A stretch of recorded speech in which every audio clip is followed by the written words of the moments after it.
The good news for the New Orleans Saints is that the NFC South is keeping them alive, but they're going to have to make some big improvements quickly in order to take advantage of that. We got all of that and a little bit of lagniappe for you on today's episode of Locked On Saints.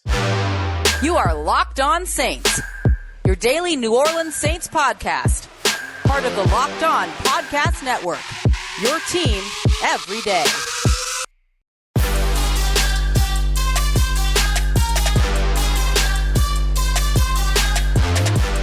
What is good, Who Dat Nation and Who Dat family? Welcome into another episode of Locked On Saints, your daily podcast covering your favorite team, the New Orleans Saints, part of the Locked On Podcast Network, your team every day. Thanks so much, as always, making Locked On Saints your first listen of the day every day. Don't forget, we're free and available across all podcast apps and on YouTube as well. And I'm your host, Ross Jackson, at Ross Jackson Nola on Twitter, your New Orleans Saints expert, credential member of the media, CrescentCitySports.com, USA Today Saints Wire, Tuesdays on Locked On NFL, and here with you every single Monday through Friday on Locked On Saints. Today's episode of Locked On Saints is brought to you by our friends over at Prize Picks. Prize Picks is daily fantasy made, well, I'll say made easy, but really made the way that it should be. All you got to do is pick 2 to 5 players and choose whether or not they're going to come in at more or less than their Prize Picks projections. You get that right, and you can get up to 10 times your entry with that win. And first-time users can receive a 100% instant deposit match of up to $100 by simply using the promo code LOCKEDON. That's prizepicks.com, promo code LOCKEDON. On today's episode of Locked On Saints, we're going to break down Alontae Taylor's debut when we talk about what went right for the New Orleans Saints in their loss against the Arizona Cardinals on Thursday Night Football. We'll also discuss what went wrong with the New Orleans Saints as the defensive struggles for this team are the lead concern right now. But first, what we're going to discuss here is how the NFC South is keeping the New Orleans Saints alive. Somehow, some way, the New Orleans Saints are still very much in this thing in terms of their division, only one game out of first place. Right now, the NFC standings are cut in two. The Bucs and the Falcons are 3 and 4. The Panthers and the Saints are 2 and 5. So that technically means that the New Orleans Saints are one game out of first place. You could say 1.5 because right now both the Bucs and the Panthers own tiebreakers over the Saints, but the Saints own a head-to-head tiebreaker against the Atlanta Falcons. So let's just quickly look ahead to next week and discuss what the ideal situation for the Saints in this context would be and why this is important. But then we'll discuss a little bit about what it is that the New Orleans Saints need to do in order to take advantage of any of this scenario. So up next week, the Saints have the Las Vegas Raiders, who are also 2 and 5, another disappointing team, but this time disappointing in terms of the offseason expectations, right? Over on the AFC side. The Panthers will play the Falcons, and then the Bucs have the Thursday Night Football matchup against the Ravens. So we'll see them in just a couple of days. So the best case scenario for the New Orleans Saints this coming week is for the Saints to win and therefore be 3 and 5, for the Bucs to lose and therefore fall to 3 and 5. The Falcons can win and be 4 and 4, and that would mean that the Panthers, who they play, would drop to 2 and 6. Now remember, the Panthers own a tiebreaker against the Saints head to head, at least for right now, and they will until week 18 when the two play again. So that means that you really want the Panthers to fall back a little bit here. So giving up ground here to where if that scenario were to happen, that would mean that the Falcons would be first place. The Bucs would technically be second place at 3 and 5, tied with the Saints because they own the head-to-head tiebreaker. The Saints would be third place and the Panthers would be fourth place. Now I know what you're saying, Ross. How is the Saints being third place? How is that ideal? So keep in mind that this wouldn't put the Saints ahead anywhere in terms of record, but it would mean that the team that they are one game behind is the team that they own the tiebreaker over for right now. So basically that means that they would otherwise be a game and a half behind, let's say, if the Bucs won against the Falcons and improved to 4 and 4. So that's really where you want to see the Saints. You'd rather see them right now behind the Falcons and tied with the Bucs than behind the Bucs and tied with the Falcons, or behind both the Bucs and Falcons. So this would give the Saints that head-to-head tiebreaker over the first place team, who would still hold first place, until at least week 15 when the two play again. So that would mean then that they will play that second time. They could either even up this series or the Saints could sweep that situation. So then the Bucs don't look right. The Panthers are selling off all their players, and the Falcons are a team that continuously seems to fall backwards into wins. Tom Brady doesn't look good. Mike Evans doesn't look right, particularly in this pass game. Their top corners are hurting over in Tampa. Meanwhile, the Saints should be getting healthier moving forward. Guys like Michael Thomas, who, was posting on Instagram about how he's going to, get back right and all that. You've seen, Jarvis Landry hopefully able to come back after the kind of longer break here between the Thursday night game and the upcoming Sunday game. You're hoping to get Andrew Speed and Adam Troutman back, whose injuries weren't as serious as initially thought. Marshon Lattimore could potentially come back. And then, of course, you're still working on trying to get QB1, Jameis Winston, healthy as well. So the best case scenario then for the rest of the season would be for the Saints to split their series with the Bucs and Panthers. That would mean winning against those two teams later on in the season, but then also sweep the Falcons so that this team that has consistently stayed above you, that's not the Bucs, you can absolutely own that tiebreaker over there. And that would also help you out if there's any of those kind of weird, wacky, like three-way tie situations in the second part of the division or for second place in the division and stuff like that. But let's not get ahead of ourselves too far, right? First and foremost, the Saints have to win this weekend up against the Las Vegas Raiders in order to be able to take advantage of any of this, even to just be in striking distance to where they control their destiny a little bit more. And I would say that the New Orleans Saints are a team that is in the control your destiny neighborhood. They just haven't really moved in yet, right? Like they're still packing, right? They're not even unpacking yet. They ain't by at the house, but they're trying to get a bid in. So that's really where they are right now. Now, it's certainly understandable at any point for any fan, for any of you to kind of question the Saints' ability right now. It makes sense for anybody to question the ability of the New Orleans Saints right now. But hey, it is better to have a reason to improve, right? A reason to help you push along the improvement process, to feel like there's something reachable, attainable that's within eyeshot. And it's not going to last, right? So you have to be able to take advantage of that right away. So you can see right now that there's something in eyeshot. There's something in spitting distance for the New Orleans Saints to be able to kind of motivate their improvement, motivate their rebound for this year. Think about running a race. And if you fall behind in a 10-person race to, let's say, 4th place, but you can still see the first place runner, it keeps you going. And if you know that, hey, if I can eclipse those players, if I can pick up that ground, if I can improve from this place forward and get up to 2nd place, get up to 1st place, and then that sends me to this championship or this title or whatever it might be, you're a little bit more motivated to do that. And that's where the Saints are right now. It's where they're in 2nd place. They're watching the Bucs and they're watching the Falcons run at the moment, and they're watching them ahead, and they say, okay, well, if we improve, if we pull ahead here, you win the division, you go to the playoffs. There's something to improve for. There's something to play for, which is why I don't agree that the Saints season is over, right? If you're saying that the Saints season is over because you don't have faith that they're going to be able to turn things around, that's different. I understand that. But if you're saying that the Saints season is over because even if they improve, there's nothing left to play for, there's still 10 games left in the season, and there's still a division within reach. And it's pretty safe to say that you have to win the division in order to get to the playoffs here, because the rest of the NFC is kind of trash. We've got, according to Joe Marino over at Locked On Bills, 14 teams in the NFL right now, across the entire NFL, 44% of the league, he broke down, that are averaging less than a passing touchdown per game. The Saints are not one of those teams. The Saints are actually top 10 in a lot of offensive metrics. Giveaways is one of them is the problem. So for Dennis Allen, his coaching staff that worked over the weekend to kind of do a deep dive into the first 7 games of the season, and this New Orleans Saints roster who's back at the facility today on Monday to start getting ready for the practice week heading into this Raiders game, there's still opportunity there. The issue is that it's not going to last for long. So the Saints, whatever they have to figure out, they're going to have to figure it out now. Up next, we're going to take a look at what went wrong against the Arizona Cardinals. Don't worry, we're not going to bash a bunch of stuff over your head with this, but we are looking at the outlook. What does it mean for the Saints moving forward? How do they improve it? It's actually not as steep a climb as you might imagine. The issue is that, yeah, there were 2 pick sixes, but it's a New Orleans Saints with a bigger question mark still hounding them. That is the issue.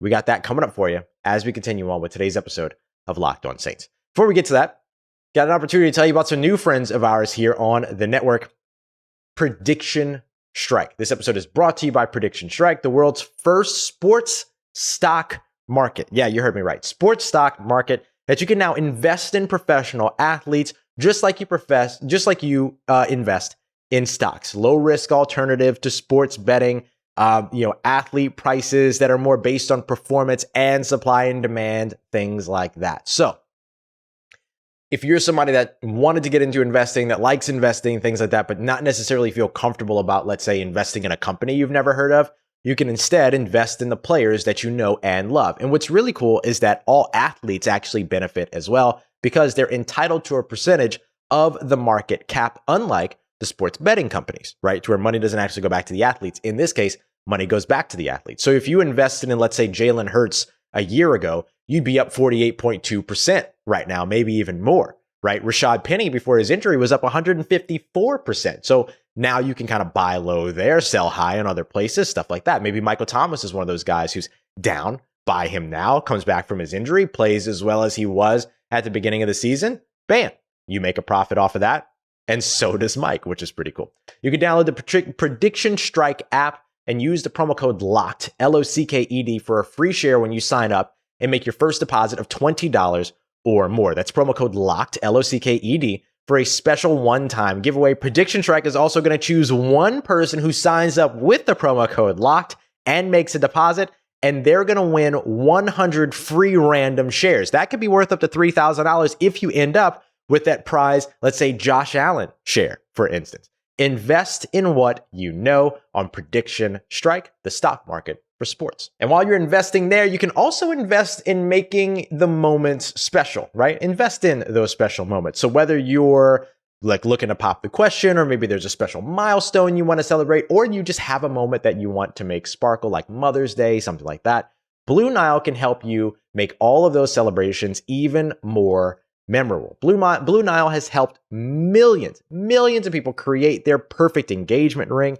They also are super easy in terms of their online tools for your shopping needs. And then you can choose the diamond shape, size, clarity, setting style, a whole bunch of stuff that you're able to take care of. Blue Nile's bench jewelers will also help you handcraft the perfect one-of-a-kind engagement ring as well. So whether you're looking for that, or maybe, like I said, you're looking for something like a tennis bracelet for a Mother's Day gift or something like that, Blue Nile has you taken care of, where you can shop stress-free over at Blue Nile with a 100% satisfaction guarantee. All Blue Nile orders are insured and they ship direct in discreet packaging. They also offer overnight shipping if you're in a hurry as well. So make your moment sparkle with Blue Nile by going to BlueNile.com and use promo code LOCKEDON, LOCKEDON, to save $50 off of your purchase of $500 or more. That's BLUENILE.com.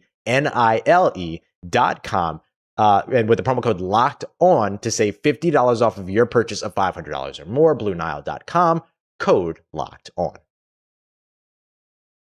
All right, family, continuing on with today's episode of Locked On Saints. Appreciate you being here with us as always. Look, Andy Dalton's pick sixes dug the New Orleans Saints a hole on Thursday, but it was the Saints defense that shoveled the dirt and buried the New Orleans Saints in Arizona. We appreciate you so much for making us your first listen of the day, every day here on the Locked On Saints podcast. Don't forget to also check out our friends over at Locked On Sports Today, who are bringing you all of the biggest stories around sports, helping you go beyond the scoreboard and behind the scenes with the local experts and insights over at Locked On Sports Today, and only the way that Locked On can provide. Locked On Sports Today, available on whatever app you're listening to the show, YouTube, or wherever you get your podcast. So, look, the New Orleans Saints ended up being in a big hole when they had two straight pick sixes at the end of the first half. That's very hard to come back from, and let's not sugarcoat this at all, right? The odds of giving up two, particularly back-to-back, but the odds of giving up two defensive touchdowns in a game and still winning are pretty slim. I imagine that doesn't happen very often, right? So when you look at where the Saints were there were the two pick sixes that, are the difference between 42 points and 28 points, right, for the Arizona Cardinals. But over on the defensive side for the New Orleans Saints, there were still some big struggles. Some of it comes down to health. Marshon Lattimore was already out. Paulson Adebo wasn't available. Bradley Robbie eventually ended up getting hurt. Those things don't add up as a net positive for you in any way, though you got great play from rookie second-round pick Alontae Taylor, who we'll talk about here in a little bit. But all in all, that's not a net positive for you, missing out on those players. So there's no doubt about that. But my biggest concern around the New Orleans Saints and sort of this big question mark that's still hounding them is run defense. The New Orleans Saints are usually a team that really builds its identity off of run defense and stopping the run, forcing you to throw the ball, but then being a stingy enough defense that the explosive plays aren't there. You didn't really get a lot of explosive passing plays from the Arizona Cardinals in terms of balls traveling, in terms of like air yards, right? Again, for the second week in a row, no 20-yard air completions allowed by this New Orleans Saints defense. The issue has been catch and run, tackling, stuff like that. We'll get to that outlook here in a little bit because that's both bleak and not so bleak either. But when it comes to the run defense, I mean, we're watching massive holes be opened up, and Eno Benjamin, who's a third string running back, who's extremely talented, by the way, but still your third string running back for the Arizona Cardinals, running for over 90 yards, nearly became the third 100-yard rusher that the Saints gave up this season. So for me, one of the biggest concerns and probably biggest, I'll say, disappointments in terms of what the expectations were early on in the season for the Saints is the run game and their inability to stop it. And you think about some of the opponents that they have on the way. You've got Josh Jacobs, who just went off this past weekend on his way to New Orleans this coming weekend. You look at the Baltimore Ravens right after that. Not only do you have the pesky mobile quarterback, but you also have a good run game. Gus Edwards is back, all these other pieces. Beyond that, later on in the season, right ahead of New Year's, you've still got the Philadelphia Eagles, who have torched you on the ground 2 years consistently, right? 2 years in a row. So the run game, giving up opportunities in the run game, not great. That's probably one of the biggest things that has to be adjusted. The good news is that we've seen the Saints do this before. Ryan Nielsen, the New Orleans Saints defensive line, they've always been stout against the run. I think the biggest issue and maybe the biggest area of concern is still the defensive interior. We've been kind of echoing that and talking about that from the very beginning of the season. And there are ways to find help there. You can go out and you can look and see if any of these players are going to be available at the trade deadline. Defensive interior players aren't going to move for heavy future draft capital, so you can probably get away with, previous trades like we've seen for defensive linemen that are 6-7 round selections that you can trade, right? So I don't feel bad about that idea. Like there's certainly a route that the Saints can go. And even still, there's still guys that are out there on the free agent market that can be brought in. So I think that's the biggest place where the New Orleans Saints now have to make that improvement. Tackling is the other thing that has to get cleaned up. And again, this is fundamental. We've talked about this before. You're just talking about good football at this point. And if the New Orleans Saints can find a way to just play better football on the defensive side, whether that be execution, whether that be coaching, very likely a combination of both, it's very, very rarely one or the other, then you see an immediate improvement in this team by fixing one fundamental element of playing football, right? And that's not to diminish what the New Orleans Saints are or diminish their struggles at all, but it is something that is an achievable step forward, much like we're discussing with seeing the path in the division. You can see the path to playing better defense is just making tackles at the catch point and not allowing all of these big catch and run opportunities, not allowing these breakaway runs, things like that. Then there's the takeaway conversation, right? How do you get to taking the ball away, things like that. And after a certain point, that just comes with choosing to be aggressive. And sometimes that can be rewarding, sometimes that's risky. That's the game of football. And so I'm curious to see if maybe if you eliminate the run game, and if you have the ability to eliminate the run game, you get that part back. Do you then end up being in a situation to where you're not as drawn in by play action, you're not as drawn in by the run game, knowing that you have to be ready to give up a big run at any time, and then that allows you to sit back and then play your keys a little bit better in the passing game. So we'll see. We'll see if the New Orleans Saints can get it together and if they can get that fixed. But that's really what it is. And the reason why I said earlier that the outlook isn't as bleak as you might think it is because it's fundamental football, right? You just have to play better in those areas. And right now, while that division is still very much in reach, while this team is looking to get healthier, there's no reason to not improve. And that's a good place to be. You'd rather not be in a situation where you have to improve at all. But if you're going to be in a situation to improve, having something to show for it, having a reason for it is the best way to be. Now, it hasn't been all bad over on the New Orleans Saints side. Last week, up against the Arizona Cardinals, we got to see Alontae Taylor make his NFL debut as an NFL starter. He had played some snaps before in relief, but this was his first time as a starter.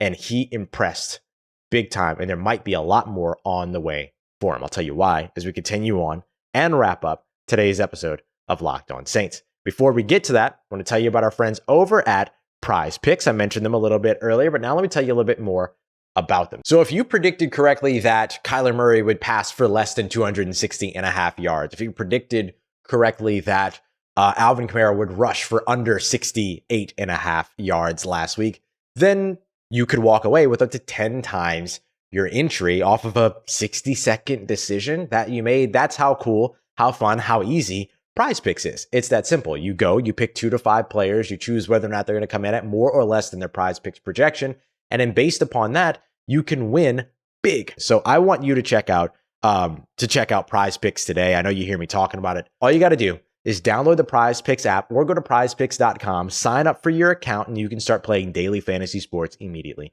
First-time users can get a 100% instant deposit match of up to $100 by simply using the promo code LOCKEDON, LOCKEDON. If you're watching on YouTube, you can see it on the screen right here.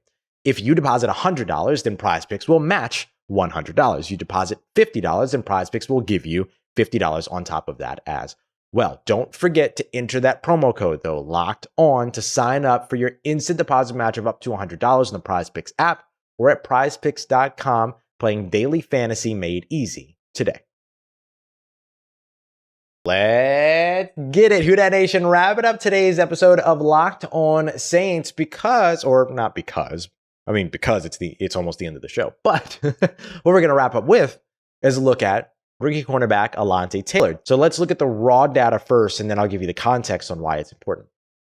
Alontae Taylor covered 4 different receivers. He was targeted 5 times. He was targeted 5 times while covering 4 different receivers. He covered other receivers as well, but didn't get targeted. He allowed just 1 catch, though, for 17 yards, 41.3 passer rating allowed, and forced a 20% incompletion rate. If you're doing math at home, that means he forced 1 incompletion on the 5 targets. That's pretty good. That's pretty good for a guy that not only is seeing his first ever NFL action, but let's further define the 4 receivers that he matched up with, right? Veteran tight end who can be, a little bit savvy, and Zach Ertz, an explosive player, young player, but explosive, and Rondale Moore. A speedy player who was new to the system, but still something a player that we've seen the New Orleans Saints struggle against in the past, and also a prototype, right, an archetype of receiver that we've seen the Saints struggle against in the past, and Robbie Anderson as a speedy, deep threat, vertical, super shifty kind of guy. And then future Hall of Famer, DeAndre Hopkins. The 1 catch for 17 yards that Alontae Taylor did allow was to DeAndre Hopkins later on in the game. Makes sense, though. It wasn't anything to do with his coverage, because his coverage was pretty good. It's just great play design. Basically, DeAndre Hopkins does what's called a spray release. So if you're on, let's say, the right side of the field and you're inside the numbers, or you're outside the numbers, right? You have some room to work to the outside toward the sideline. You can either release and push straight ahead, or you can do what's called a spray release, which is where you release kind of at an angle and you go a little bit out toward, you're pushing upfield, but you're also going outside toward the sideline. On the snap, Kyler Murray goes in, he moves the pocket. He goes on kind of this boot action to that same side of the field, releases the ball before DeAndre Hopkins comes out of his break. He runs a comeback as opposed to a hitch. He's going back toward the sideline as opposed to back toward the quarterback. He runs that, and then bam, you're able to hit him over on the sideline. That's simple. But on the plays where Alontae Taylor was stellar, the first one came in the opening drive, wherein he was covering DeAndre Hopkins. And he was physical with DeAndre Hopkins immediately off the line of scrimmage, got his hands on him, disrupted the timing that was supposed to be there right off the bat. And then the two stayed engaged physically all the way down the sideline. And basically, Alontae Taylor could have probably drawn an offensive pass interference penalty on that, because DeAndre Hopkins was kind of pulling at him. That ball falls incomplete because Taylor was so physical and got so immediately just in the pocket of DeAndre Hopkins that Hopkins couldn't go anywhere, couldn't even fight for the ball. Ball falls incomplete. What does that do? That ends the drive. That's a third down. That forced a field goal. The very next drive in the red zone, that offensive pass interference penalty that Alontae Taylor didn't draw against DeAndre Hopkins, he draws against Rondale Moore in the back of the end zone. Rondale Moore is 5'7", but is he explosive? He's one of the most explosive playmakers to come out of college football, coming out of Purdue.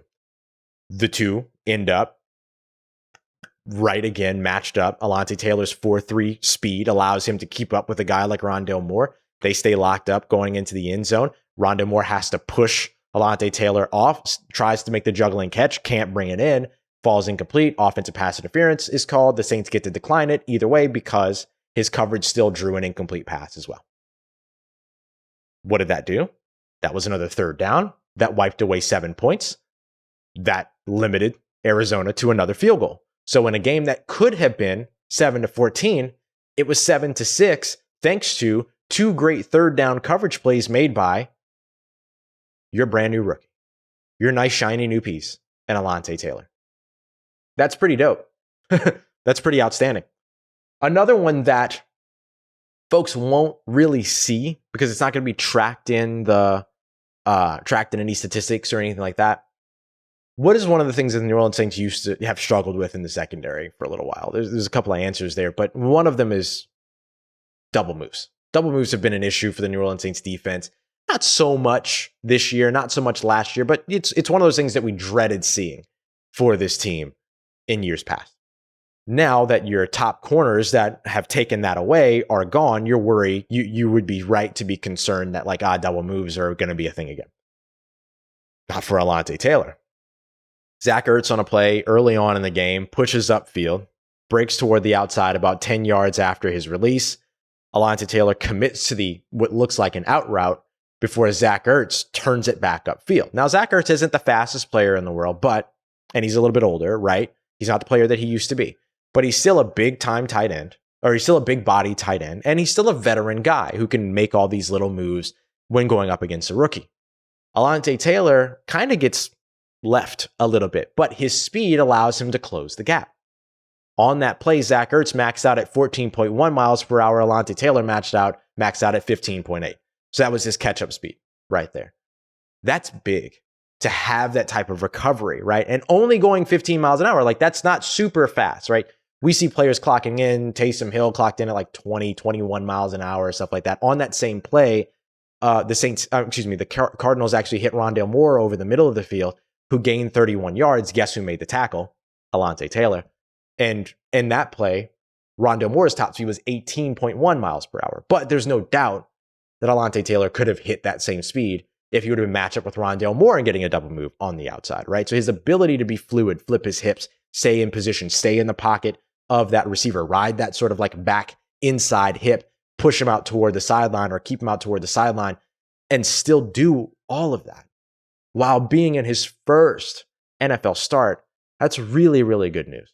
Dennis Allen was asked about him by Mike Triplett over at NewOrleans.football during the Saints conference call on Monday, on Friday, which we did a breakdown of on the show if you want to go back and hear that. And one of the things that Allen said was, I liked a lot of what I saw out there. I saw a guy that freaking fought and competed on every single play. And he did also go on to say that if he stays healthy, quote, I see him being a part of what we're trying to do moving forward. That's great news for Alontae Taylor. And honestly, that's great news for the New Orleans Saints and for New Orleans Saints fans, because no one knows how bad Bradley Roby's injury is right now. Hopefully we get some clarity on that this week. Paulson Adebo was limited all week last week. Hopefully he's able to get back up against the Raiders. You've got Marshon Lattimore, who's been injured for the last few games, hoping to get him back when you got Devontae Adams coming to town. Having another player like Alontae Taylor, who has proven to be able to go up against a future Hall of Famer in DeAndre Hopkins. Yes, DeAndre Hopkins' first action of the season because he was suspended for the first 6 games. I do understand that. But even still, the gap between DeAndre Hopkins, who has or hasn't played 6 games, should be steep between him and a rookie. And Alontae Taylor did not allow that gap to be present, let alone steep. That's great news for the New Orleans Saints. That's great news for you as a New Orleans Saints fan. Coming up tomorrow, Analytics Tuesday. We're going to break it down even further. I raised my concerns around the run game, the run defense for the New Orleans Saints. What are some of the numbers behind that? And who are some of the possible players they could pursue before the trade deadline? We're going to break all of that down in tomorrow's episode of Locked On Saints. I appreciate you, as always, making Locked On Saints your first listen of the day, every day. Don't forget for your second listen today to go and check out Locked On Sports Today, available wherever you get your podcast. You're going to be able to get the biggest stories of the day, instant reactions, big game recaps, as well as the take of the day every single day, available on the Odyssey app, YouTube, or wherever you get your podcast. As always, y'all, I appreciate you so much for making me a part of your day, a part of your routine. Thank you, as always, for saying yes to me and the show. If you see me, say hi. And if you need anything else around your New Orleans Saints in between these episodes, make sure you follow me on Twitter at Ross Jackson, NOLA. Hit me up. Let me know how the family's doing. Let me know how you're living. Let me know how your mom and them. And trust Who Dat Nation. I'll holla at you.